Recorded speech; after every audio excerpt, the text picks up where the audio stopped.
കടുംവെട്ട് വെട്ടി 5 page പൂഴ്ത്തി Hema committee report സർക്കാർ പുറത്തുവിട്ടിട്ട് 19 ദിവസമായി.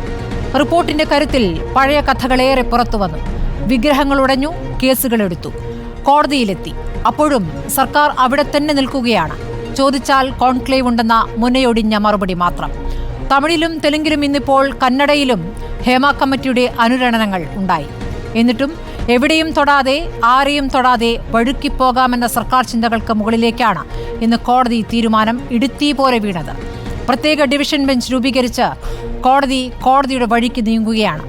അവിടെ ഞങ്ങൾ മാവിലായിക്കാരാണേ എന്ന മറുപടി പറ്റില്ല. പറയേണ്ടത് പറയേണ്ടി വരും.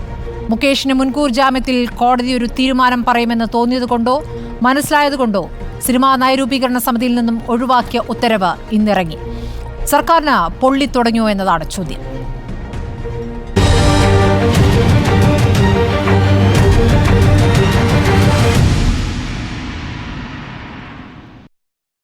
CPM-ൽ നിന്നും അഡ്വക്കേറ്റ് KS അരുൺകുമാർ, കോൺഗ്രസിൽ നിന്നും അഡ്വക്കേറ്റ് വീണ S. നായർ, രാഷ്ട്രീയ നിരീക്ഷകൻ NM കാരശ്ശേരി, മാലാ പാർവതി നടിയെ കൂടി ടെലിഫോണിൽ പ്രതീക്ഷിക്കുന്നു. ഇത്രയും പേരാണ് അതിഥികൾ. അത് ഞാൻ അരുൺകുമാറിലേക്ക് പോകുന്നു. അരുൺ, രാഷ്ട്രീയ ധാർമ്മികത എന്നത് സിനിമാ നയരൂപീകരണ സമിതിയിൽ നിന്നും മുകേഷിലെ മാറ്റുന്നതിലേക്ക് എത്തിയിരിക്കുകയാണ്. പക്ഷേ MLA സ്ഥാനത്ത് അദ്ദേഹത്തിന് തുടരാം.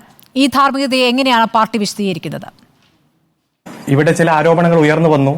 ആരോപണങ്ങളുമായി ബന്ധപ്പെട്ടുകൊണ്ടുള്ള പരിശോധന നടക്കുന്നു, അന്വേഷണം നടക്കുന്നു. കോടതിയിൽ അതുമായി ബന്ധപ്പെട്ടുള്ള ജാമ്യാപേക്ഷയുണ്ട്. കേരളത്തിന്റെ രാഷ്ട്രീയ ചരിത്രം എടുത്ത് പരിശോധിച്ചാൽ ഇത്തരത്തിൽ ആരോപണം വരുമ്പോൾ MLA-മാരും MP-മാരും രാജിവെച്ച ചരിത്രമില്ല. പക്ഷെ മന്ത്രിമാർ രാജിവെച്ചിട്ടുണ്ട്, അന്വേഷണത്തെ നേരിട്ടിട്ടുണ്ട്. ചില കേസുകൾ വ്യാജമാണെന്ന് കണ്ടെത്തി കോടതി തന്നെ റദ്ദാക്കിയ സാഹചര്യമെല്ലാം നമ്മുടെ മുന്നിലുണ്ട്. അതുകൊണ്ട് അന്വേഷണം നടക്കട്ടെ. ഇപ്പോൾ കോടതിയിൽ ജാമ്യാപേക്ഷ പെൻഡിംഗ് ആണ്. ഗവൺമെന്റ് കൃത്യമായി പറഞ്ഞിട്ടുണ്ട്, നയരൂപീകരണ സമിതി അടക്കം ഏറ്റവും പ്രധാനപ്പെട്ട മേഖലയിൽ നിന്ന് ഇത്തരത്തിലുള്ളവരെ മാറ്റി നിർത്തും. ജനപ്രതിനിധി എന്നുള്ളത് രാജിവെക്കേണ്ടതില്ല എന്നത് കൃത്യമായിട്ട് തന്നെ ജനങ്ങൾക്ക് മുന്നിൽ വിശദീകരിച്ചിട്ടുണ്ട്. കൂടുതൽ ഇൻവെസ്റ്റിഗേഷന്റെ ഭാഗമായിട്ട് കൂടുതൽ ശക്തമായിട്ടുള്ള തെളിവ് വരികയോ അല്ലെങ്കിൽ കോടതി ശിക്ഷിക്കുകയോ ഒക്കെ ചെയ്താൽ നിയമപരമായി സ്വീകരിക്കേണ്ട നടപടി കൃത്യമായിട്ട് തന്നെ സ്വീകരിക്കും. മുൻകൂർ ജാമ്യമില്ല എന്ന തീരുമാനം ഒരുപക്ഷെ കോടതിയിൽ നിന്ന് അല്പസമയത്തിനകം പ്രതീക്ഷിക്കാം. അഡ്വക്കേറ്റ് KS അരുൺ, അങ്ങനെ വരികയാണെങ്കിലും അദ്ദേഹം MLA സ്ഥാനത്ത് തുടരുമെന്നാണോ? അതെ, മുൻകൂർ ജാമ്യം ഇത് ഏറ്റവും അനുവദിക്കാവുന്ന കോടതികളിൽ ഏറ്റവും താഴെയുള്ള കോടതിയിലാണ് ഇപ്പോൾ ജാമ്യാപേക്ഷ പെൻഡിംഗ് ഉള്ളത്. പ്രിൻസിപ്പൽ സെഷൻസ് കോടതി. അദ്ദേഹത്തിന് ഹൈക്കോടതിയിൽ പോകാം, സുപ്രീം കോടതിയിൽ പോകാം. ഏതായാലും അദ്ദേഹത്തിന്റെ ഡിഫൻസ് എടുക്കാൻ അദ്ദേഹത്തെ ഒരു റൈറ്റ് തന്നെയാണല്ലോ, സ്വയം ഡിഫെൻഡ് ചെയ്യാനുള്ള ഒരു അവകാശം.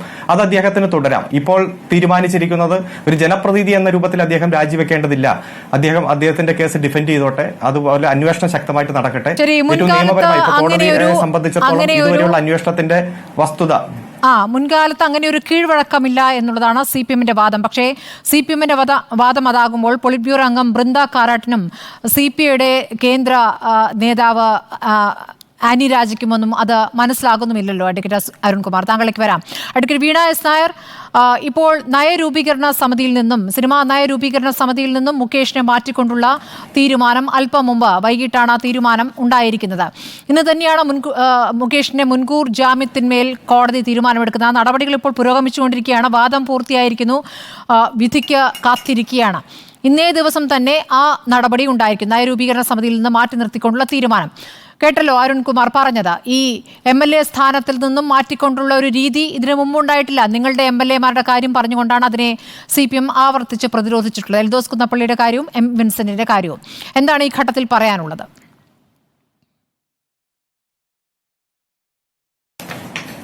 അല്ല, എനിക്ക് സത്യത്തിൽ അദ്ദേഹം പറയുന്നത് കേൾക്കുമ്പോൾ നമ്മൾ സാധാരണ പറയില്ലേ, മറ്റൊന്നിൻ ധർമ്മയോഗത്താൽ അത് താനല്ലയോ ഇത് എന്ന് വർണ്ണ്യത്തിൽ ആശങ്ക ഉൾപ്രേക്ഷാഖ്യാലം കൃതി എന്നൊക്കെ പറയുന്നത് പോലെയാണ്. മുമ്പ് ചില അന്വേഷണങ്ങളുമായിട്ട് വന്നിട്ടുള്ള പേരുകളൊക്കെ അദ്ദേഹം പറയുന്നു.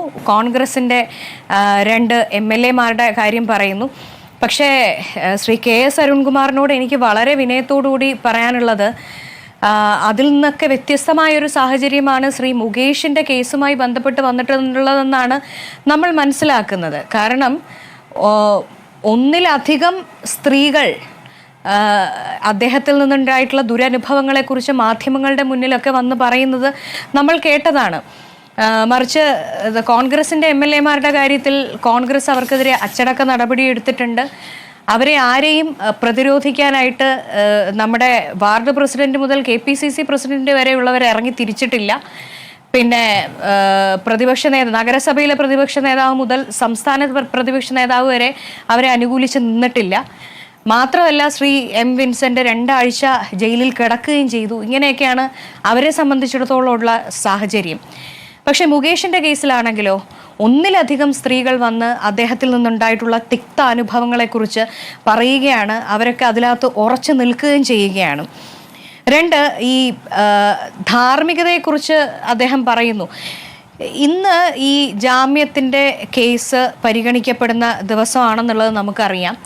ഹൈക്കോടതി ഇത്തരത്തിലൊരു സ്പെഷ്യൽ ഡിവിഷൻ ബെഞ്ച് തന്നെ ഈ കേസുകൾ കേൾക്കാനായിട്ട് കോൺസ്റ്റിറ്റ്യൂട്ട് ചെയ്യാൻ തീരുമാനമെടുക്കുന്നു.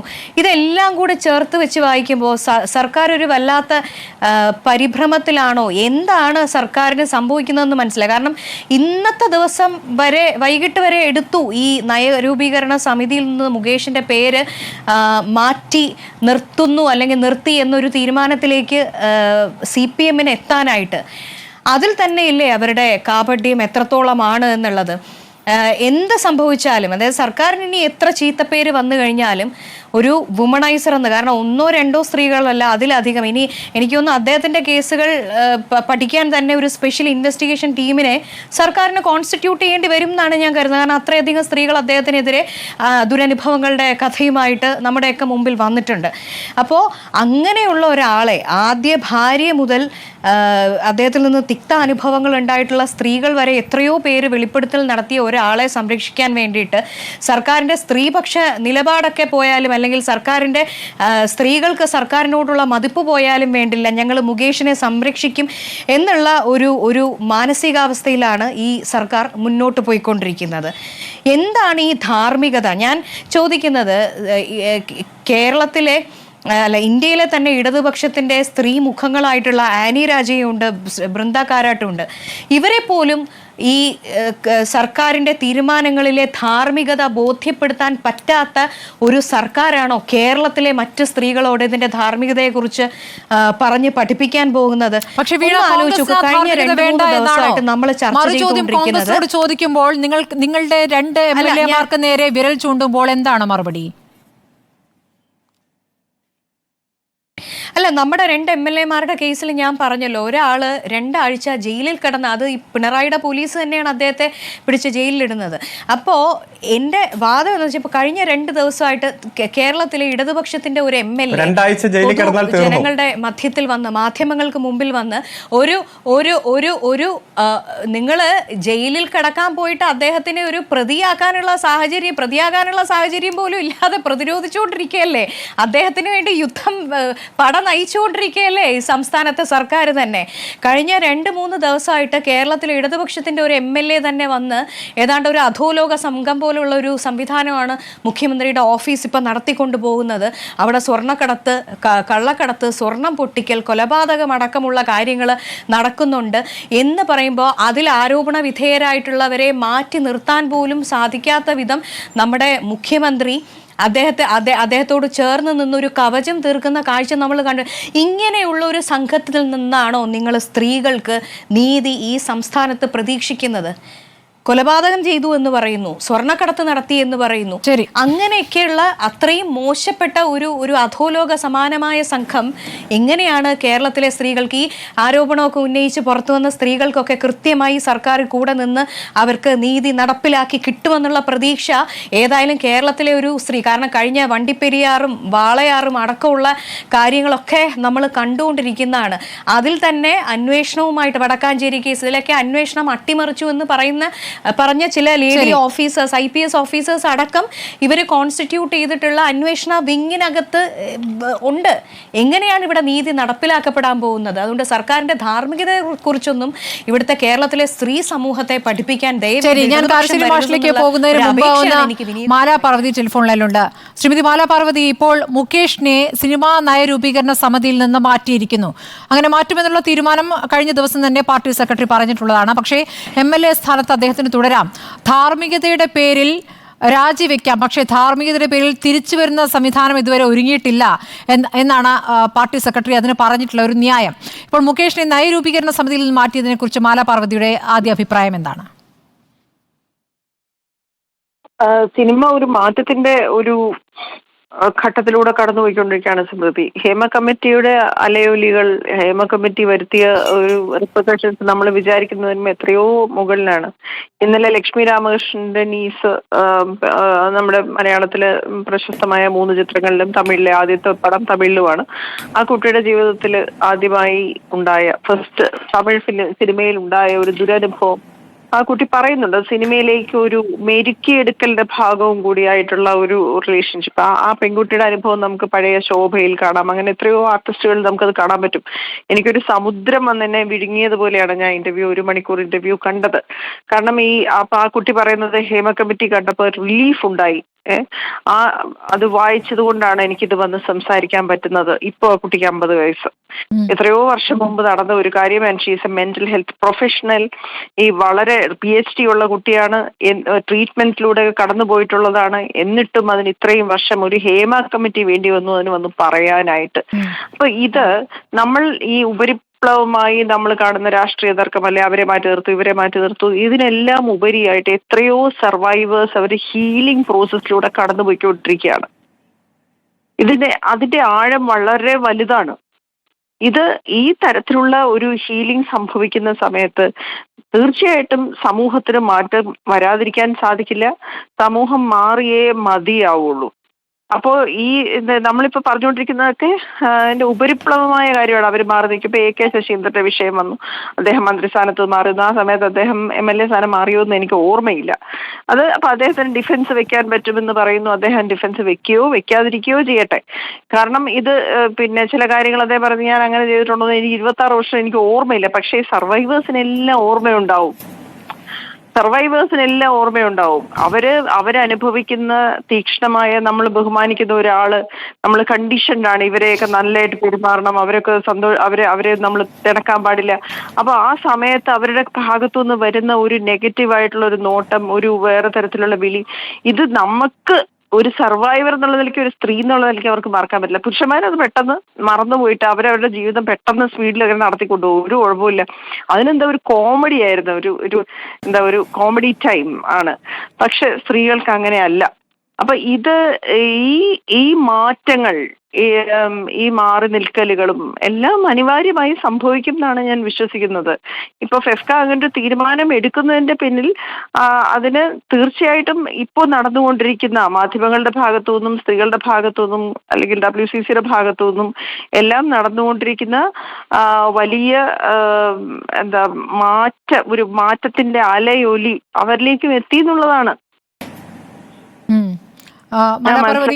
മാലപാർവതി, ചർച്ചയിൽ ഉടനീളം തുടരണമെന്ന് ഞാൻ അഭ്യർത്ഥിക്കുകയാണ്. ടെലിഫോണിലാണെങ്കിൽ കൂടി ഞാൻ കാരശ്ശേരി മാഷിലേക്ക് വരാം ഇടവേളയ്ക്ക് ശേഷം. ഇല്ലായിരുന്നു എന്നുള്ളതാണ് പ്രധാനപ്പെട്ട കാരണം. MLA ആയി തുടരുന്നതിൽ പ്രശ്നമില്ല. കാരണം മുൻപ് അങ്ങനെ ഒരു രാജി ഉണ്ടായിട്ടില്ലല്ലോ. മന്ത്രിസ്ഥാനത്ത് നിന്ന് രാജിവെക്കുന്നു, പക്ഷേ MLA സ്ഥാനത്ത് നിന്ന് രാജിവെക്കുന്നില്ല. ഈ ധാർമ്മികതയുടെ പേരിൽ തിരിച്ചു വരാനുള്ള സാഹചര്യവും ഒരുങ്ങുന്നില്ല എന്ന് നേരത്തെ പാർട്ടി സെക്രട്ടറി പറഞ്ഞിട്ടുമുണ്ട്. ഇന്നിപ്പോൾ നയരൂപീകരണ സമിതിയിൽ നിന്നും മുകേഷിനെ മാറ്റിയിരിക്കുന്നു. എന്തുകൊണ്ടാണ്? ഇന്നിപ്പോൾ കോടതിയിൽ മുൻകൂർ ജാമ്യ ഹർജി പരിഗണിക്കുകയാണ്. ഇപ്പോൾ വിധി ഇതുവരെ വന്നിട്ടില്ല, അതിങ്ങനെ വൈകുകയാണ്. മുൻകൂർ ജാമ്യമില്ല എന്നൊരു തീരുമാനം കൂടി കോടതിയിൽ നിന്ന് വരികയാണെങ്കിൽ അത് ബുദ്ധിമുട്ടാകുമല്ലോ. അതുകൊണ്ട് ഇന്ന് തന്നെ നയരൂപീകരണ സമിതിയിൽ നിന്ന് മാറ്റുന്ന തീരുമാനം വരുന്നു.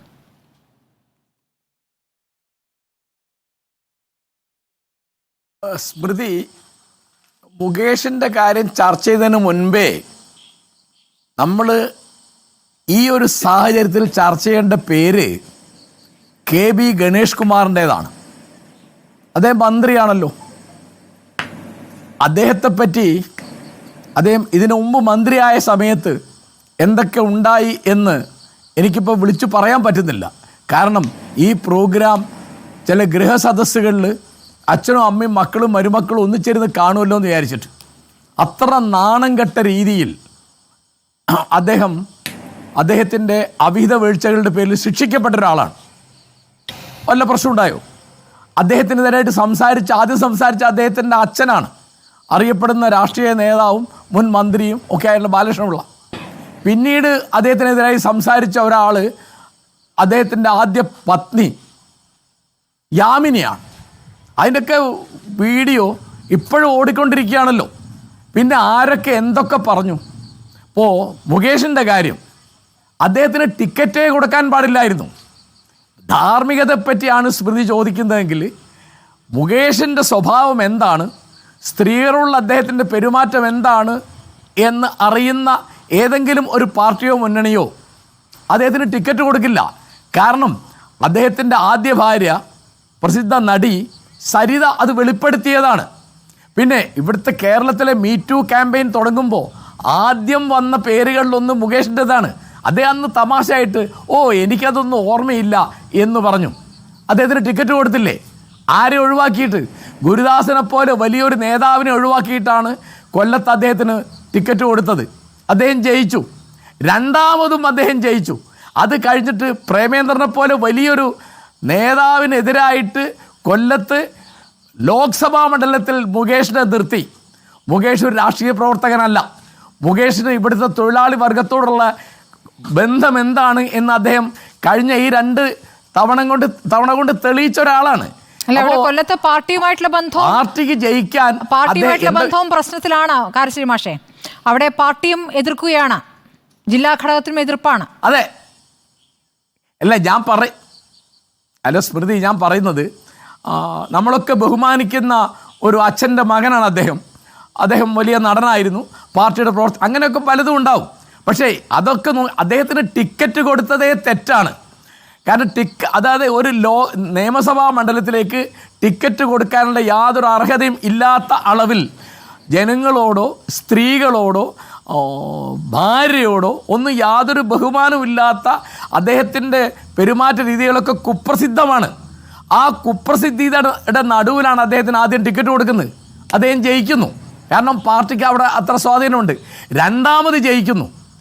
അതിൻ്റെ ഇടയ്ക്കാണ് അദ്ദേഹത്തെ ലോക്സഭയിലേക്ക് നിർത്തുന്നത്. എങ്ങനെയുണ്ട്? ഇപ്പോൾ ഒരു നയരൂപീകരണ സമിതിയിൽ അദ്ദേഹം മെമ്പറല്ല എന്നൊക്കെ ഉള്ളത്. ഈ തരത്തിൽ ഞാൻ പറഞ്ഞില്ലേ, ധാർമ്മികത, അതായത് ഇപ്പോൾ സ്ത്രീകളുടെ, ഇപ്പോൾ നേരത്തെ ശ്രീമതി വീണ പറഞ്ഞല്ലോ, വണ്ടിപ്പെരിയാറിലെ കാര്യം അല്ലെങ്കിൽ വാളയാറിലെ കാര്യം. അതൊക്കെ വാളയാറിൽ പ്രായപൂർത്തിയാവാത്ത 2 പെൺകുട്ടികളെ ബലാത്സംഗം ചെയ്ത് കൊന്ന കേസിൽ എന്താ ഉണ്ടായത് സ്മൃതി? അപ്പോൾ മുകേഷിനെ ഇപ്പോൾ നയരൂപീകരണ സമിതിയിൽ മാറ്റി നിർത്തി. അതുകൊണ്ട് അദ്ദേഹത്തിനൊന്നും വരാനില്ല, നാട്ടുകാർക്കൊന്നും വരാനില്ല. ഇതൊക്കെ ആളുകളെ പരിഹസിക്കുന്ന രീതികളാണ്, നമ്മുടെ മൂല്യങ്ങളെ, നമ്മുടെ ജനതയെ, നമ്മുടെ ജനാധിപത്യത്തെ നിന്ദിക്കുന്ന രീതികളാണ്. അദ്ദേഹം ഏതെങ്കിലും അവിടുത്തെ ഒരു പാർട്ടിക്കാരനോ ഇടതുപക്ഷ മുന്നണിക്കാരനോ പറയോ കൊല്ലത്ത് നല്ല MLA ആയിരുന്നു മുകേഷ് എന്ന്? പറയില്ലല്ലോ. അദ്ദേഹത്തെ സിനിമയിൽ കണ്ട് പരിചയമുണ്ട് എന്ന് മാത്രമല്ലേ ഉള്ളൂ. അപ്പോൾ അങ്ങനത്തെ ഒരാൾക്ക് പിന്നെ ലോക്സഭ ടിക്കറ്റ് കൊടുക്കുകയാണ്. ആരെയും കൊടുക്കുന്നത്? ഇടതുപക്ഷമാണ് കൊടുക്കുന്നത്. അപ്പോൾ അതിൻ്റെ കൂട്ടത്തിൽ ഈ ഒരു കാര്യം ഞാൻ ചോദിക്കുന്നത്, KB ഗണേഷ് കുമാറിന് മന്ത്രിയായി തുടരാമെങ്കിൽ പിന്നെ മുകേഷിന് MLA ആയി തുടരുന്നതിൽ ഒരു തെറ്റുമില്ല. കാരണം ഇവർ രണ്ടും സിനിമാക്കാരാണെന്നുള്ളത് മാത്രമല്ല, ഇവരുടെ പെരുമാറ്റം ജനാധിപത്യത്തെപ്പറ്റിയും സ്ത്രീ പുരുഷ ബന്ധത്തെപ്പറ്റിയും സമത്വബോധത്തെപ്പറ്റിയും ഒക്കെയുള്ള നിലപാട് തുല്യമാണെന്നേ. ഇതിപ്പോൾ ഇതിനൊക്കെ ധാരാളം തെളിവുകളുണ്ട്. ഇതൊക്കെ എനിക്ക് ഉദ്ധരിക്കാൻ പറ്റാത്തത് എൻ്റെ ലജ്ജ കൊണ്ടാണ് ഞാനതൊക്കെ ഓരോന്ന് വിളിച്ചു പറയാത്തത്. അതിപ്പോൾ ഫേസ്ബുക്കോ വാട്സപ്പോ യൂട്യൂബോ പരിചയമുള്ള ആളുകൾക്കൊക്കെ അത് നിരന്തരം ഇങ്ങനെ വന്നുകൊണ്ടിരിക്കുകയാണ്. അതിലിപ്പോൾ ഏതൊക്കെ സത്യം അസത്യം എന്ന് പറയാൻ എനിക്ക് അറിഞ്ഞൂടാ. പക്ഷേ ഇങ്ങനെ വന്നു കഴിഞ്ഞാൽ മീറ്റു ക്യാമ്പയിൻ വന്നിട്ട് ഒരു പരിക്കും പറ്റാത്ത ആളാണ് മുകേഷ്. എന്താ അദ്ദേഹത്തിന് ഒരു ഇമ്മ്യൂണിറ്റി വരുന്നത്? അദ്ദേഹത്തിന് ഒരു കുറ്റവും ബാധിക്കാത്ത മട്ടിൽ, ഒരു രോഗവും ബാധിക്കാത്ത മട്ടിൽ എന്താണ് അദ്ദേഹത്തിന് ഉള്ള കാര്യം? അദ്ദേഹം ഏത് രാഷ്ട്രീയ പ്രവർത്തകനാണ് അദ്ദേഹം? അദ്ദേഹത്തിൻ്റെ കുടുംബത്തെ പറ്റിയല്ല ഞാൻ പറയുന്നത്, അദ്ദേഹത്തിൻ്റെ പിതാവിനെ പറ്റി, മാധവനെ പറ്റിയല്ല ഞാൻ പറയുന്നത്. രാഷ്ട്രീയത്തിൽ പ്രവർത്തിച്ചിട്ടോ തൊഴിലാളികൾക്ക് വേണ്ടി പ്രവർത്തിച്ചിട്ടോ അനീതിക്കെതിരായിട്ട് പൊരുതിയിട്ടോ ഏത് പാരമ്പര്യത്തിൻ്റെ വകയിലാണ് മുകേഷിന് ഇതൊക്കെ കൊടുത്തത്? മുകേഷിന് കൊടുത്ത ബഹുമാനം, മുകേഷിന് കൊടുത്ത പരിഗണന എത്രയാണ്? ഇപ്പം തന്നെ ഞാൻ ചോദിക്കട്ടെ, ജസ്റ്റിസ് ഹേമ കമ്മിറ്റി റിപ്പോർട്ട് 4.5 കൊല്ലം പൂഴ്ത്തിവെച്ചു. അതിൽ ഏറ്റവും പരിക്ക് പറ്റാനിടയുള്ള ഒരാളായിട്ട് ഞാൻ ഊഹിക്കുന്നത്, ഇവിടുത്തെ പലരും ഊഹിക്കുന്നത് മുകേഷാണ്. 4.5 കൊല്ലം അത് പൂഴ്ത്തിവെച്ചു. പിന്നെ ഹൈക്കോടതിയും വിവരാവകാശ കമ്മീഷനും ഇടപെട്ടപ്പോഴാണ് അത് പുറത്തു വിട്ടത്. ആ പുറത്തു വിട്ടപ്പോൾ തന്നെ പല പ്രധാനപ്പെട്ട പേജുകളും ഇല്ല. തീർച്ചയായും. ഇപ്പോ 15 പേരുടെ ഒരു പവർ ഗ്രൂപ്പ് അവിടെ ഉണ്ടെന്ന് പറയുന്നു. ആ പേരുകളൊന്നും പുറത്തു വരുന്നില്ല. ഇരകളുടെ പേരാണ് പുറത്തു പറയാതിരിക്കേണ്ടത്. ശരി, 10-ാം തീയതി കോടതി ഇക്കാര്യത്തിൽ ഒരു തീരുമാനമെടുക്കുമല്ലോ. നമുക്ക് കാത്തിരിക്കാം. അഡ്വക്കേറ്റ് അരുൺകുമാർ, ഇപ്പോൾ കോൺഗ്രസിലെ 2 MLA-മാരുടെ കാര്യമാണല്ലോ നിങ്ങൾക്ക് തിരിച്ചു പറയാനുള്ളത്. പക്ഷേ അവർ MLA-മാരായതിനു ശേഷം വന്നിരിക്കുന്ന ഒരു ആരോപണം, അതിന്മേൽ കോൺഗ്രസ് എന്ത് നിലപാടെടുത്തു എന്ന രൂപത്തിൽ നിങ്ങൾക്ക് വിമർശിക്കാം. പക്ഷേ മുകേഷുമായി ബന്ധപ്പെട്ട് തെരഞ്ഞെടുപ്പിൽ മത്സരിക്കും മുമ്പ് തന്നെ ഉയർന്ന വിവാദങ്ങൾ നമ്മുടെ മുന്നിലുണ്ട്. അപ്പോൾ ആ കാര്യങ്ങൾ അറിഞ്ഞുകൊണ്ട് തന്നെ സ്ഥാനാർത്ഥിയാക്കുന്നു എന്നിടത്ത് നിങ്ങൾ എത്രത്തോളം സ്ത്രീപക്ഷ നിലപാടെടുക്കുന്നു എന്ന ചോദ്യം ഉയർന്നാൽ എന്താണ് മറുപടി? രണ്ടാമത്തേത്, ഇപ്പോൾ കോടതി മുൻകൂർ ജാമ്യം നൽകുന്നില്ല, അറസ്റ്റിലേക്ക് നീങ്ങുന്നു, ചോദ്യം ചെയ്യലിലേക്ക് നീങ്ങുന്നു എന്ന ഘട്ടം വരുമ്പോഴും പാർട്ടി മുകേഷിനൊപ്പം നിൽക്കുമോ? MLA സ്ഥാനത്ത് അദ്ദേഹം തുടരട്ടെ എന്ന തീരുമാനം എടുക്കുമോ? ഇവിടെ കോൺഗ്രസിന്റെ പ്രതിനിധി വളരെ നീട്ടി സംസാരിച്ചു. ഞാൻ ഇടപെട്ടില്ല. കാരണം ഇത് അദ്ദേഹം പറയുന്നത് ജനങ്ങൾ കേൾക്കട്ടെ, പ്രേക്ഷകർ കേൾക്കട്ടെ എന്ന് വിചാരിച്ചു തന്നെയാണ്. ഇപ്പൊ കാരിശ്ശേരി മാഷും അത് ആവർത്തിച്ചുകൊണ്ട് ധാർമ്മികതയെ പറ്റി പറയുകയാണ്. ഒരു 3-4 ദിവസം മുമ്പേ കോൺഗ്രസിന്റെ AICC മെമ്പർ ചില യാഥാർത്ഥ്യങ്ങൾ ജനങ്ങളുമായി പങ്കുവച്ചു. അന്നേരം ഈ 2 നേതാക്കന്മാരുടെയും ധാർമ്മികത എങ്ങോട്ട് പോയി? കോൺഗ്രസിൽ അവസരം കിട്ടാൻ ചൂഷണത്തിന് നിന്നുകൊടുക്കണം. 1. 2, കോൺഗ്രസിൽ നടക്കുന്നത് അഡ്ജസ്റ്റ്മെന്റ് രാഷ്ട്രീയം. 3, പ്രീതിപ്പെടുത്താൻ നിൽക്കാത്തതിനാൽ ഞാൻ ഗുഡ് ബുക്ക് ലിസ്റ്റിലില്ല കോൺഗ്രസിന്റെ. 4, കോൺഗ്രസിലെ വനിതകൾക്ക് വളരാൻ സ്പോൺസർമാർ വേണം. 5, ഒറ്റയ്ക്ക് കോൺഗ്രസിന്റെ നേതാക്കളെ കാണാൻ വനിതാ നേതാക്കന്മാർ പോകരുത്. 6, പവർ ഗ്രൂപ്പിൽ കോൺഗ്രസിന്റെ പ്രതിപക്ഷ നേതാവാണ് ലീഡ് ചെയ്യുന്നത്. 7, കോൺഗ്രസിന്റെ യോഗ്യത എന്ന് പറഞ്ഞാൽ നേതാക്കന്മാരുമായിട്ടുള്ള ബന്ധമാണ്. 8, കോൺഗ്രസിൽ കാസ്റ്റിംഗ് കൗച്ച് ഉണ്ട്. 9, കോൺഗ്രസിൽ ലിംഗവിവേചനമുണ്ട്. ഇത് പറഞ്ഞത് മറ്റാരുമല്ല, AICC മെമ്പറാണ്. ആ മെമ്പറെ 24 മണിക്കൂറിനുള്ളിൽ പാർട്ടിയിൽ നിന്ന് പുറത്താക്കിയാണ് കോൺഗ്രസ് ധാർമ്മികത തെളിയിച്ചത്. അതുകൊണ്ട് ബഹുമാനപ്പെട്ട കാരശ്ശേരി മാഷ് ഈ വിഷയത്തിൽ ഒരഭിപ്രായം പറയണം. അങ്ങയുടെ ധാർമ്മികത ജനങ്ങൾക്ക് ഈ അഭിപ്രായത്തിൽ കേൾക്കാനുണ്ട് എന്നതാണ് എനിക്ക് ഏറ്റവും ആദ്യം സൂചിപ്പിക്കാനുള്ളത്. മറ്റൊന്ന്, ഇവിടെ ഏതെങ്കിലും തരത്തിൽ മുകേഷിനെ സംരക്ഷിക്കാനോ അദ്ദേഹത്തെ പ്രൊട്ടക്ട് ചെയ്യാനോ CPM ഉദ്ദേശിക്കുന്നില്ല. ഇവിടെ അദ്ദേഹത്തിന് ഡിഫെൻഡ് ചെയ്യാനുള്ള ഒരു അവസരം കൊടുക്കുക. ഞാനൊന്ന് ചോദിച്ചോട്ടെ, ഇന്ന് റിപ്പോർട്ടർ ചാനൽ ഒരു പ്രധാനപ്പെട്ട വാർത്ത പുറത്തു കൊണ്ടുവന്നു. നിവിൻ പോളി എന്ന് പറയുന്ന നടനെതിരെ ഇത്തരത്തിൽ ഒരു ആരോപണം വന്നു. 3-4 ദിവസം പ്രധാനപ്പെട്ട ചർച്ചയാണ്. ഗൾഫിൽ വെച്ച് പീഡനം നടന്നു എന്നതാണ്, അതും കൂട്ടബലാത്സംഗം നടന്നു എന്നതാണ് അതിൽ വിക്ടിം ആരോപിക്കുന്നത്. എന്നാൽ അതേ ദിവസം അതേ സമയം കൊച്ചിയിൽ ഒരു ഷൂട്ടിംഗ് സൈറ്റിലായിരുന്നു നിവിൻ പോളി എന്നുള്ള തെളിവ് മറ്റ് നടന്മാർ പുറത്തു കൊണ്ടുവരികയാണ്. ശരിക്കും പറഞ്ഞാൽ ക്രിമിനൽ ലോയിൽ അത് അലിബി എവിഡൻസ് ആണ്. ഒരു കുറ്റകൃത്യം നടക്കുമ്പോൾ പ്രതി ആ പ്രദേശത്തുള്ള ദൂരെയാണ് എന്ന് തെളിയിക്കുന്ന സാഹചര്യം. എത്ര ദിവസം? 3 ദിവസമായിട്ട് ചർച്ച ചെയ്യുക. ഇത്തരത്തിൽ സ്വന്തം നിരപരാധിത്വം തെളിയിക്കാൻ ഒരു പ്രതിക്കുള്ള അവസരം ഇന്ത്യൻ ഭരണഘടന കൊടുക്കുന്ന മൗലിക അവകാശമാണ്. അതുകൊണ്ട് ഇപ്പൊ അദ്ദേഹം ആന്റിസിപ്പേറ്ററി ബെയിലിൽ പ്രൊഡ്യൂസ് ചെയ്തതായി പത്രങ്ങളിൽ വന്ന വാർത്ത, ഈ വിക്ടിം തന്നെ അയച്ച മെയിൽ, ശ്രീ മുകേഷിന് അയച്ച മെയിൽ, ആ മെയിലിൽ പറഞ്ഞിരിക്കുന്ന വാചകങ്ങൾ, പണം ആവശ്യപ്പെട്ടുകൊണ്ട് വാട്സപ്പ് സന്ദേശം അയച്ചത്, ഇവയെല്ലാം പരിഗണിച്ചിട്ടാണ് സെഷൻസ് കോടതി വിധി പറയാൻ പോകുന്നത്. വിധി എന്തുമാകട്ടെ. അപ്പോൾ ഒരു പ്രതിയെ സംബന്ധിച്ചിടത്തോളം ഒരു ആരോപണം വരുമ്പോഴേക്കും അദ്ദേഹം കുറ്റവാളിയാണ്, ശിക്ഷിക്കപ്പെട്ടു എന്ന രൂപത്തിൽ ചിത്രീകരിക്കലല്ല. അഡ്വക്കേറ്റ്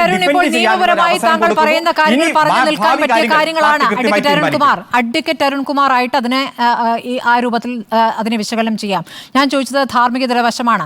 ഇപ്പോൾ മുകേഷുമായി ബന്ധപ്പെട്ട് നേരത്തെ തന്നെ ആദ്യ ഭാര്യ പരസ്യമായി നൽകിയ പ്രതികരണം നമ്മുടെ മുന്നിലുണ്ടല്ലോ. ഇപ്പോൾ ഈ ഉയരുന്ന ആരോപണം, നിവിൻ പോളിക്കെതിരെ ഒരു ആരോപണം ഉയർന്നു. അതിൽ നിവിൻ പോളി മണിക്കൂറുകൾക്കകം വാർത്താ സമ്മേളനം നടത്തി അതിനെ പ്രതിരോധിച്ചുകൊണ്ട് ശക്തമായ പ്രതികരണം നടത്തി. മുകേഷിനെ സംബന്ധിച്ച് അങ്ങനെയല്ല.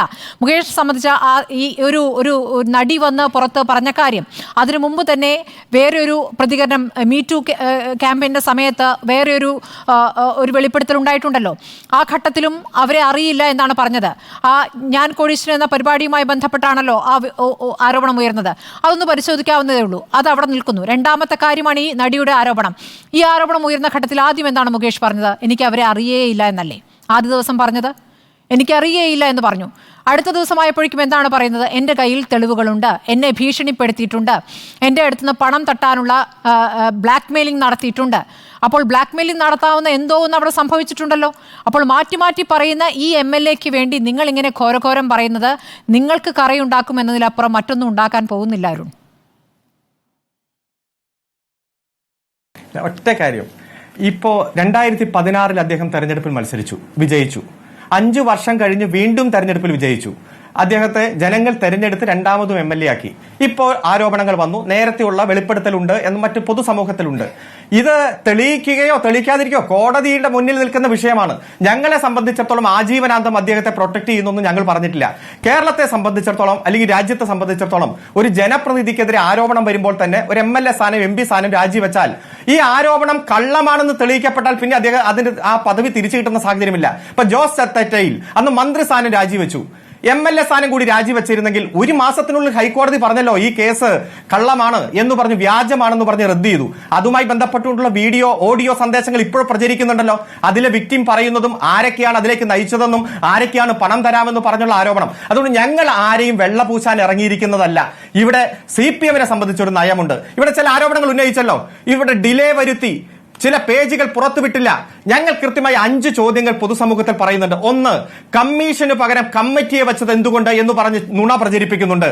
ആരാ? പ്രധാനപ്പെട്ട മലയാളത്തിന്റെ കഥാകൃത്ത് T. പത്മനാഭൻ അടക്കമുള്ളവരാണ് പറയുന്നത് കമ്മീഷൻ ആയിരുന്നെങ്കിൽ നേരിട്ട് കേസെടുക്കാമായിരുന്നു, നേരിട്ട് പ്രതിയെ ശിക്ഷിക്കാമായിരുന്നു.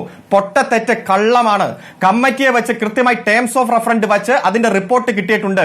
ഒരു ഡിലേയും വിവരാവകാശ കമ്മീഷനും ഹൈക്കോടതിയും പറഞ്ഞു കൊടുക്കരുതെന്ന് പറഞ്ഞാൽ കൊടുക്കാൻ കഴിയില്ല, കൊടുക്കാൻ പറഞ്ഞു, കൊടുക്കുന്നതിൽ കുഴപ്പമില്ലെന്ന് പറഞ്ഞു, അപ്പോൾ തന്നെ കൊടുത്തു. ഒരു പേജ് മാറ്റി വെച്ചിട്ടില്ല.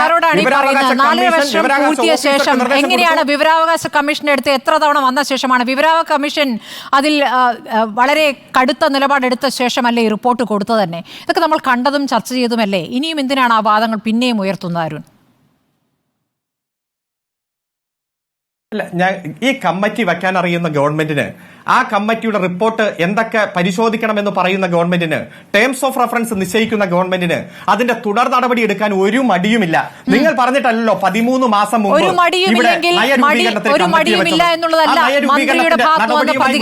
ആദ്യഘട്ടം മുതൽ നടത്തിയ പ്രതികരണം അങ്ങനെ ആയിരുന്നില്ലല്ലോ അരുൺ.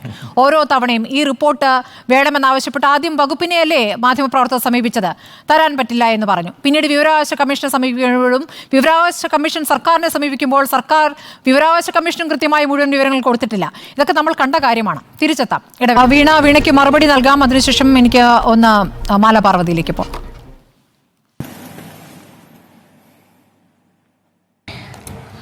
ശ്രീ അരുൺകുമാർ വളരെ വാചാലമായിട്ട് കുറേയധികം ചോദ്യങ്ങൾ എന്നോട് ചോദിക്കുന്നത് കേൾക്കാനിടയായി. അതിന് ആ ചോദ്യങ്ങളൊന്നും കേൾക്കുമ്പോൾ ഞാനങ്ങ് പേടിച്ചു പോകുമെന്ന് അങ്ങ് തെറ്റിദ്ധരിക്കരുത്. കാരണം ശ്രീമതി സിമി റോസ്ബെൽ ജോണുമായിട്ട് ബന്ധപ്പെട്ടിട്ടുള്ള കാര്യങ്ങൾ ഇതിനു മുമ്പ് തന്നെ പ്രതികരണം നടത്തിയിട്ടുള്ള ഒരാളാണ് ഞാൻ. ഓക്കെ, അതായത്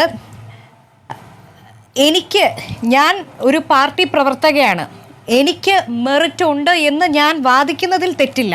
പക്ഷേ മറ്റ് സ്ഥാനങ്ങളിലേക്ക് വരുന്ന സ്ത്രീകൾ എല്ലാവരും മെറിറ്റ് ഇല്ലാത്തവരാണ് എന്ന് വാദിക്കുന്നതിലൊരു യുക്തിക്കുറവുണ്ട്. മാത്രമല്ല, പേരെടുത്ത് പറഞ്ഞ് ചില സ്ത്രീകളെ ടാർഗറ്റ് ചെയ്ത് അവരെ സമൂഹത്തിന് മുന്നിൽ മോശക്കാരാക്കുന്ന തരത്തിലേക്കുള്ള പ്രവണതകൾ ഒരിക്കലും ഒരു രാഷ്ട്രീയ പ്രസ്ഥാനത്തിനും താങ്ങാൻ സാധിക്കുന്നതല്ല. പിന്നീട് കോൺഗ്രസിൽ ഒരു പവർ ഗ്രൂപ്പ് ഉണ്ടെന്നാണല്ലോ അവർ പറഞ്ഞത്. സത്യമാണെന്നേ, ഞാൻ അംഗീകരിക്കുന്നു, കോൺഗ്രസിൽ ഒരു പവർ ഗ്രൂപ്പ് ഉണ്ട്. പക്ഷെ ആ പവർ ഗ്രൂപ്പ് ഏതാണെന്ന് നിങ്ങൾക്കറിയാമോ? ആ പവർ ഗ്രൂപ്പ് അടുത്ത തെരഞ്ഞെടുപ്പിൽ കോൺഗ്രസിനെ തിരിച്ച് സംസ്ഥാനത്തിന്റെ ഭരണത്തിലേക്ക് കൊണ്ടുവരണമെന്ന് ആഗ്രഹിക്കുന്ന, Congress should come back to power എന്ന് ആഗ്രഹിക്കുന്ന പവർ ഗ്രൂപ്പാണ്. ആ പവർ ഗ്രൂപ്പിനെ കുറിച്ചാണ് അവർ പറഞ്ഞതെങ്കിൽ തീർച്ചയായിട്ടും ഞാൻ അതിനോട് യോജിക്കുന്നു. അതിനകത്ത് KPCC പ്രസിഡന്റും പ്രതിപക്ഷ നേതാവും ശ്രീ രമേശ് ചെന്നിത്തല സാറും ശ്രീ മുല്ലപ്പള്ളി സാറും സുധാകരൻ സാർ സുധീരൻ സാറും എല്ലാവരും ഉണ്ട്. അങ്ങനെ ഒരു പവർ ഗ്രൂപ്പ് ഉണ്ട്. അത് ഞാൻ തീർച്ചയായിട്ടും അംഗീകരിച്ചു തരാം. 2, നമ്മുടെ കോൺഗ്രസ് പ്രസ്ഥാനത്തിൽ ഒരു പഞ്ചായത്ത് മെമ്പർ പോലും ആകാൻ സീറ്റ് കിട്ടാതെ 35-40 വർഷം പ്രവർത്തിച്ചിട്ടുള്ള അതായത് ഒരു ലാഭവും ആഗ്രഹിക്കാത്ത ഒരുപാട് സ്ത്രീകളുണ്ട്. അവരുടെ ത്യാഗത്തിൽ കെട്ടിപ്പൊക്കി നിലനിന്ന് പോകുന്ന ഒരു പ്രസ്ഥാനമാണ്. ആ പ്രസ്ഥാനത്തിലുള്ള നമ്മളെപ്പോലുള്ളവരെയൊക്കെ നോക്കിയിട്ടാണ് സാമാന്യം ഭേദപ്പെട്ട എല്ലാ പരിഗണനയും കിട്ടിയ ഒരു പാർട്ടി നേതാവ് മറ്റു സ്ത്രീകളുടെ മെറിറ്റിനെ കുറിച്ചും കാര്യങ്ങളെക്കുറിച്ചും ഒക്കെ ചർച്ച ചെയ്യുന്നത്. ഇനി മറ്റൊരു കാര്യം, ഞാൻ യൂത്ത് കോൺഗ്രസിന്റെ പ്രവർത്തകയാണ്, സംസ്ഥാന ഭാരവാഹിയാണ്. അലിഗേഷൻസ് വരുന്ന സമയത്ത് കൃത്യമായി ആൾക്കാരെ മാറ്റി നിർത്തുന്നത്, നടപടിയെടുക്കുന്നത് എല്ലാം എൻ്റെ കണ്ണുകൊണ്ട് ഞാൻ കണ്ടിട്ടുള്ള ഒരാളാണ്. അതുകൊണ്ട് എന്നോട് ഇതിനെക്കുറിച്ചൊന്നും നിങ്ങൾ പറഞ്ഞ് പേടിപ്പിക്കേണ്ട. എനിക്ക് അരുൺ കുമാറിനോട് കുറച്ച് ചോദ്യങ്ങൾ ചോദിക്കാനുണ്ട്. നിങ്ങൾ എന്തിനാണ് ഇൻഫർമേഷൻ ചോദിക്കാമായിരുന്നല്ലോ. അല്ല അല്ല, പരാതി ഉന്നയിച്ച ആളെയാണ് പുറത്താക്കിയത്. എന്ത് പവർ ഗ്രൂപ്പാണ് പ്രവർത്തിക്കുന്ന സ്ത്രീകളെ, ഒരു പ്രസ്ഥാനത്തിൽ ചേർന്ന് നിന്ന് പ്രവർത്തിക്കുന്ന സ്ത്രീകളുടെ പേരെടുത്ത് പറഞ്ഞുകൊണ്ട് അവർക്ക് മെറിറ്റ് ഇല്ലെന്നൊന്നും പറയരുത്. അതിനകത്ത് ആരോപണ വിധേയമായിട്ടുള്ള ഒരു സ്ത്രീ എന്ന് പറയുന്നത് യൂത്ത് കോൺഗ്രസിന്റെ ദേശീയ ജനറൽ സെക്രട്ടറി ആയിരുന്നു. അന്യ സംസ്ഥാനങ്ങളിലെ ചാർജ് വഹിച്ചിട്ടുള്ള ഒരാളാണ്, കൗൺസിലറാണ്, സിറ്റിംഗ് കൗൺസിലർ ആയിട്ടുള്ള ഒരാളാണ്. ശരി, ഇപ്പോൾ വനിതാ നേതാക്കളെ അപമാനിച്ചുകൊണ്ടുള്ള പ്രതികരണം നടത്തിയത് കൊണ്ടാണ് സിമി റോസ്വെല്ലിനെ പാർട്ടിയിൽ നിന്ന് പുറത്താക്കിയത്. എനിക്ക് ഒരു കാര്യം, തീർച്ചയായും എനിക്ക് ഒരു കാര്യം കൂടി പറയാനുണ്ട്. നിങ്ങൾ എന്തിനാണ് ഇൻഫർമേഷൻ കമ്മീഷൻ പറഞ്ഞതിലധികം പേജ് പൂഴ്ത്തിയത്? 4.5 വർഷം പൂഴ്ത്തിയത് എന്തിനാണ്? രഞ്ജിത്തിനോട് രാജിവെക്കാൻ ഞങ്ങൾ പറഞ്ഞിട്ടില്ല, സർക്കാർ ആവശ്യപ്പെട്ടില്ല എന്ന് മന്ത്രി സജി ചെറിയാൻ പറഞ്ഞു. എന്തുകൊണ്ട് രഞ്ജിത്തിനോട് രാജിവെക്കാൻ പറയാനുള്ള ആർജവം നിങ്ങൾക്കില്ലാതെ പോയി? 79 ലക്ഷം രൂപയാണ് കഴിഞ്ഞ തെരഞ്ഞെടുപ്പിന് പാർട്ടി ഫണ്ട് കൊടുത്തായിട്ട് സ്റ്റേറ്റ്മെന്റ്, ഈ പാർട്ടിയുടെ ഒരു ജില്ലാ സെക്രട്ടറിക്ക് കൊടുക്കുന്നതിലും അധികം പാർട്ടി ഫണ്ട് കൊടുക്കാനുള്ള എന്ത് സ്നേഹബന്ധമാണ് മുകേഷിനെ പോലുള്ള ഒരു വ്യക്തിയുമായിട്ട് CPM-നുള്ളത്? നിങ്ങൾ പറയണം.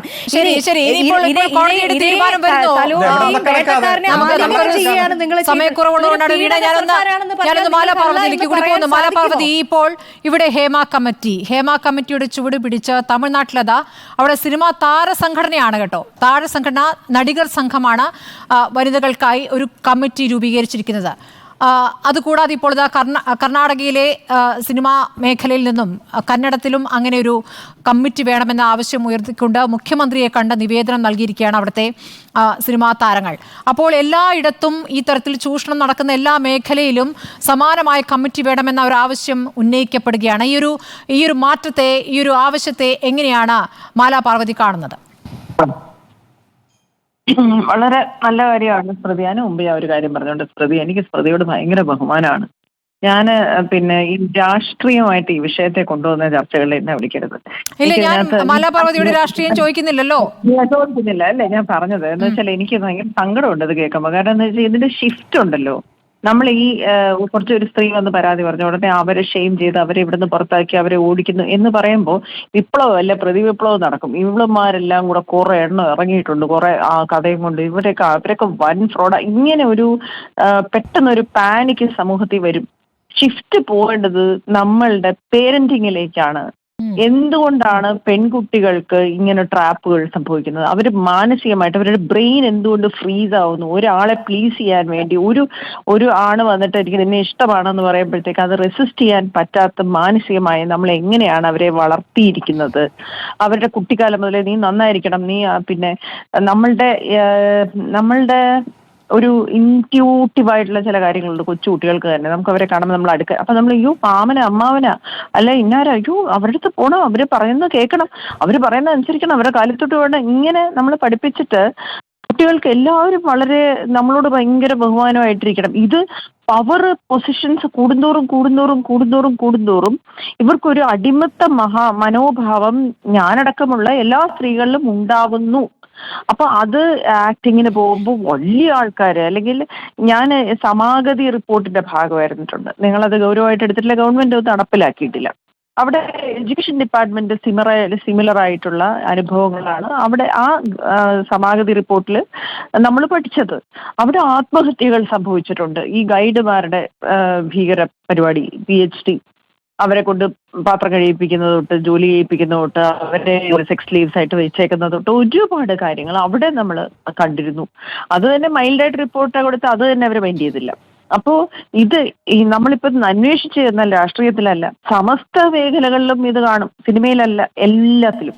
നമുക്ക് പ്രതിവിപ്ലവമല്ല വേണ്ടത്. നമുക്ക് അങ്ങോട്ടും ഇങ്ങോട്ടും നിങ്ങൾ ചെയ്യുന്നത് നല്ല കാര്യം, നിങ്ങൾ ആൾക്കാരെ ഇത് നാച്ചുറലായിട്ട് അവരെ ഒഴിവാക്കണവർ അത് വരും, ഞാൻ അതിനെ എതിർക്കൊന്നുമല്ല. പക്ഷെ നമ്മുടെ ഫോക്കസ് മറ്റൊന്ന് പോകാൻ പാടില്ല സ്മൃതി. ഇല്ല, ഹേമ കമ്മിറ്റിയിൽ നിന്ന് ഫോക്കസ് മാറുന്ന പ്രശ്നമില്ല. മാലാപാർവതി, 10-ാം തീയതി ഇത് കോടതിയിലേക്ക് എത്തുമ്പോൾ അതിന്മേൽ തന്നെയാണ് ചർച്ചകൾ, ഒരു സംശയവുമില്ല. അതിനിടയ്ക്ക് വരുന്ന അല്ല ഞാൻ ഒരു വരി പറഞ്ഞോട്ടെ. ഞാൻ പറഞ്ഞു നമുക്കൊരു ചെറിയ വെളിച്ചം തുറന്നു കിട്ടിയിരിക്കുവാണ് ഈ വിഷയങ്ങൾ ചർച്ച ചെയ്യാൻ. ഉറപ്പായിട്ടും എങ്ങനെയാണ് ഈ ഒരു പിന്നെ അക്രമം തുടങ്ങുന്നത്, എങ്ങനെയാണ് പരുവപ്പെടുത്തുന്നത് സ്ത്രീകളെ, എങ്ങനെയാണ് ആദ്യത്തെ ആള് നമ്മുടെ ശരീരത്തിലേക്ക് കൈവയ്ക്കുന്നത്, പിന്നെ നമ്മൾ അടുത്തയാളിലേക്ക് പോകാൻ നിർബന്ധപ്പെടുന്നത്. നമുക്ക് തന്നെ ഒരു വൃത്തികേടായിട്ട് നമ്മുടെ ശരീരത്തിൽ തോന്നിക്കഴിഞ്ഞാൽ അയാളോട് വാശി തീർക്കാൻ നമ്മൾ വേറൊരാളെ പ്രേമിക്കുന്നു, അടുത്തയാളിലേക്ക് പോകുന്നു, പിന്നെ നമ്മൾ ലേബൽ ചെയ്യപ്പെടുന്നു. അപ്പൊ ഈ ഒരുപാട് വിഷയങ്ങൾ നമുക്ക് ചർച്ച ചെയ്യാനുള്ള, ഇനി നാളെ ഒരു കാലത്ത് ഒരു പുതിയ ഒരു സാനിറ്റൈസ്ഡ് ആയിട്ടുള്ള തൊഴിലിടങ്ങൾ ഉണ്ടാക്കാനുള്ള ഒരു വലിയ വഴി നമുക്ക് തുറന്നു കിട്ടുവാണ്. തീർച്ചയായും നമ്മൾ അതിനെ അതിൽ പൂർണ്ണമായും നമ്മൾ ഡിപ്പെൻഡ് ചെയ്യുന്നത് കോടതിയെ തന്നെയാണ്, കോടതിയിൽ നിന്ന് തന്നെയാണ് പ്രതീക്ഷ. ഇന്നിപ്പോൾ വനിതാ ജഡ്ജിനെ കൂടി ചേർത്തുകൊണ്ടുള്ള ഒരു പ്രത്യേക ബെഞ്ച് രൂപീകരിച്ചു എന്നുള്ളത് വലിയ പ്രതീക്ഷ നൽകുന്നതാണ്.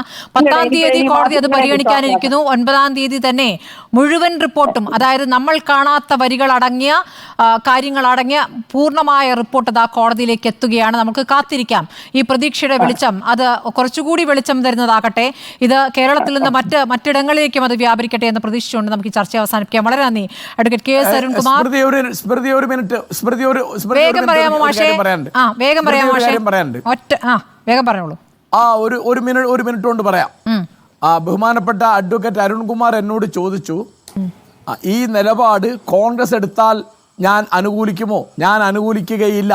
മതിയായ കാരണം കൂടാതെ, മതിയായ അന്വേഷണം കൂടാതെയാണ് കോൺഗ്രസ് താങ്കൾ പറഞ്ഞ കാര്യങ്ങളൊക്കെ ചെയ്തെങ്കിൽ അത് തെറ്റാണ്.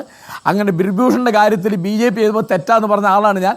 എനിക്ക് UDF-നെയോ കോൺഗ്രസിനെയോ ന്യായീകരിക്കേണ്ട യാതൊരു ഉത്തരവാദിത്വമില്ല. ഞാൻ വന്നിരിക്കുന്നത് അവരുടെ ആരുടെയും പക്ഷത്തിന് വർത്തമാനം പറയാനുമല്ല. തെറ്റാര് ചെയ്താലും എനിക്ക് മനസ്സിലായിടത്തോളം തെറ്റാണ് എന്ന് പറയുന്നതാണ് എന്റെ നിലപാട്. അതിൽ അങ്ങേക്ക് യാതൊരു സംശയവും വേണ്ട. ശരി മാഷെ, വളരെ നന്ദി. Advocate KS Arunkumar. സമയമില്ലാത്തതുകൊണ്ടാണ്. അഡ്വക്കേറ്റ് വീണായ കാരശ്ശേരി, മാലാപാർവതി ചർച്ചയിൽ പങ്കെടുത്തതിന് താങ്കൾ പറഞ്ഞത് വ്യക്തമായത് കൊണ്ടാണ് ഞാൻ ചർച്ച അവസാനിപ്പിക്കുന്നത്. വളരെ നന്ദി.